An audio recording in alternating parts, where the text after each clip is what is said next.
Para saber a estratégia deles, é importante a gente olhar para o detalhamento da pesquisa Datafolha. A gente tem uma arte que mostra exatamente para onde vai o voto, qual é o caminho desse voto. Então você tem aqui os três principais personagens neste momento, segundo o Datafolha.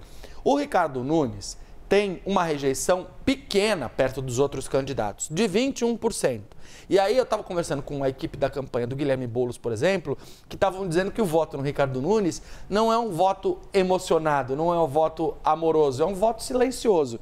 Que eles andam nas ruas, eles veem militantes do Boulos e militantes do Marçal. Mas o voto do Ricardo Nunes seria um voto mais silencioso, porque ninguém ama nem odeia o Ricardo Nunes. Por isso ele teria uma rejeição menor. Segundo a equipe do Boulos, que tem uma rejeição maior de 38%, mas nada supera os 47% do Pablo Marçal, que disparou 17% de rejeição nas últimas 6 semanas. Em meio a todos esses conflitos que surgiram nos debates, na campanha, no dia a dia, nas entrevistas e tudo mais. E rejeição impõe um teto para os candidatos. Difícil, né, Pedro? É bem difícil, porque você tem, para além da rejeição, aqueles que votam nulo, que votam branco, aqueles que acabam decidindo não ir para a urna no dia. Então, quando você tem quase metade da cidade de São Paulo dizendo que você é a pessoa que a cidade não escolheria de jeito nenhum, isso é muito restritivo, isso pode causar realmente um impacto que pode tirar ele da eleição logo no primeiro turno.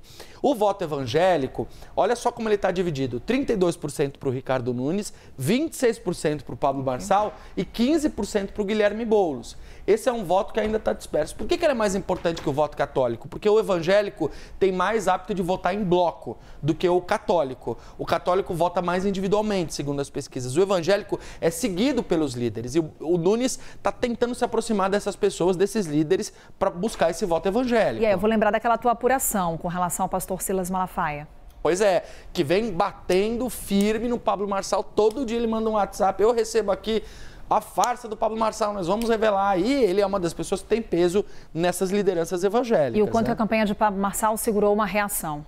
Não processou ele na justiça, por exemplo, justamente para não acabar perdendo essa fatia de 1/4 do voto evangélico que ele ainda tem aqui em São Paulo. O Ricardo Nunes está até explorando isso, usando falas sobre Jesus, sobre Salomão na campanha eleitoral, porque ele quer bater mesmo, contrapor o Marçal ao voto evangélico. Agora, olha que curioso, eleitores de Jair Bolsonaro em 2022, Ricardo Nunes tem 40%, Pablo Marçal 41%. É praticamente o mesmo tamanho da fatia, que já foi maior para o Nunes, já foi maior para o Marçal, agora está muito empatado. Mesmo com Bolsonaro subindo no palanque de Ricardo Nunes. Mesmo com Bolsonaro indo para a convenção com Ricardo Nunes, tendo acenos do Ricardo Nunes e o Tarcísio totalmente engajado na campanha do Ricardo Nunes. O Boulos tem também voto dos bolsonaristas, são 2%, segundo o Datafolha, mas está muito bem dividido entre Marçal e Nunes. E aqui, por último, eu separei, e aqui os eleitores de Lula, 48% para o Guilherme Boulos, né? E nos trackings, que são as pesquisas internas do Guilherme Boulos, os eleitores do Lula, 15% deles estão com o Ricardo Nunes. É esse voto que o Boulos quer buscar. O voto daquele que escolheu Lula em 22 e está com Nunes agora em 24. Isso significa uma participação maior de Lula, então, nessa reta final de campanha para Guilherme Boulos. Com 2 caminhadas marcadas para o dia 29, uma para o Grajaú e uma para São Mateus, Zona Sul e Zona Leste, e uma caminhada no sábado, que é a véspera da eleição, que também vai ser uma meta do Guilherme Boulos e já dá o tom do que é a estratégia dele, para tentar atrair esse voto Lula-Nunes para ele. Só para terminar rapidamente, votos até 2 salários mínimos. 31% para o Ricardo Nunes, 20% para o Guilherme Boulos e 13% para o Pablo Marçal. Então a gente olha esse eleitorado, Carol, e essa divisão do eleitorado é importante para a gente entender que são essas pessoas que vão decidir a eleição. São os evangélicos, são os eleitores de Jair Bolsonaro e são as pessoas com até 2 salários mínimos que vão acabar desempatando essa disputa e apontando quem vai para o segundo turno.